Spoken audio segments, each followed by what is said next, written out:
Hello friends, welcome to my channel. তো মামুনি চ্যানেলে সকল বন্ধুদেরকে স্বাগত জানাই। আজও একটা ইউনিক ব্রেকফাস্ট রেসিপি নিয়ে চলে এসেছি, একদম হেলদি ব্রেকফাস্ট রেসিপি। তো চলুন রেসিপিটা শুরু করা যাক। এখানে 1 কাপ বিউলির ডাল নিলাম, 1 কাপ আতপ চাল। দেখুন বেশ ভালোভাবে 2-3 বার ধুয়ে নিয়ে ভিজিয়ে রেখে দিতে হবে 6 থেকে 7 ঘন্টা।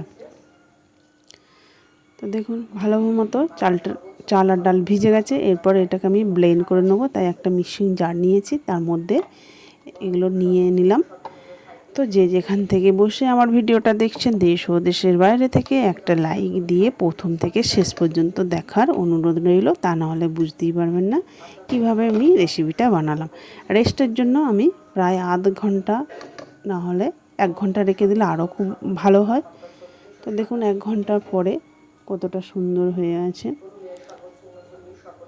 স্বাদ মতো লবণ দিয়ে দিলাম।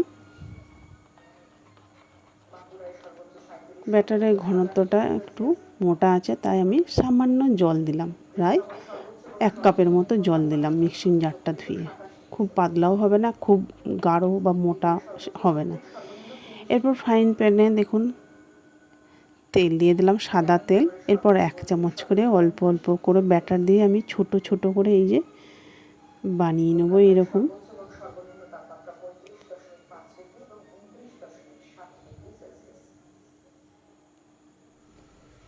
দেখুন অসংখ্য ছিদ্রযুক্ত হয়েছে, কালারটাও কত সুন্দর হয়েছে, মানে গোল্ডেন কালার হয়ে গেছে। এরপর আমি তুলে নেব। আবারও দিয়ে দিলাম। এদিকে আমি এগুলোকে ফোল্ড করে নিচ্ছি, দেখুন এইভাবে। এই যে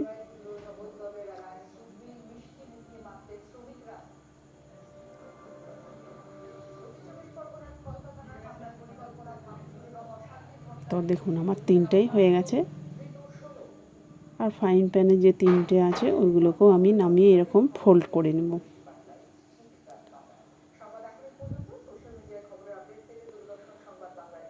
তো দেখুন সবগুলোই আমার ফোল্ড করা হয়ে গেছে। এরপরে এই ভাঁজের দিকটা খুলে না যায়, সেই জন্য একদম আঁচ কমিয়ে আবারও ওই জয়েন্ট মুখের দিকটা নিচের দিকে দিয়ে তাওয়াতে দেখুন আর খুলবে না কিন্তু। এরপর এখানে আমি দেখুন একটা মিডিয়াম সাইজের আলু সিদ্ধ করে নিয়েছি আগে থেকে, বাটার দিয়ে দিলাম। আলুটা গরম আছে, বাটারটা মানে গলে যাবে। দেখুন চামচের সাহায্যে বাটার আর আলু একসাথে মাখিয়ে নিচ্ছি। এরপর দিয়ে দিলাম লবণ স্বাদ মতো, আর দিলাম চিলি ফ্লেক্স। আবারও বেশ ভালোভাবে সব উপকরণ মিশিয়ে নেব।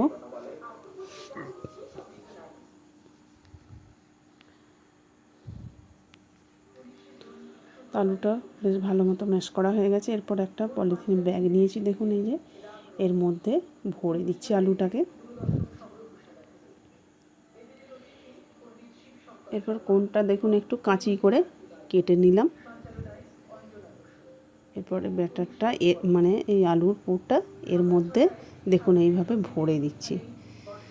তো যারা আমার ইউটিউব চ্যানেল থেকে দেখছেন, একটা সাবস্ক্রাইব করে পাশে থাকবেন, আর পাশে থাকা বেল বাটনটি অল করে রাখবেন, তাহলে আমার নতুন নতুন রেসিপি ছাড়ার সাথে সাথে সবার আগে আপনার কাছে পৌঁছে যাবে। আর যারা পুরনো বন্ধু আছেন তারা তো সাবস্ক্রাইব করিয়েছেন, তাদের জন্য আমার অসংখ্য ধন্যবাদ রইল। আর বাড়িতে একবার হলেও অবশ্যই ট্রাই করে দেখবেন কেমন হয়।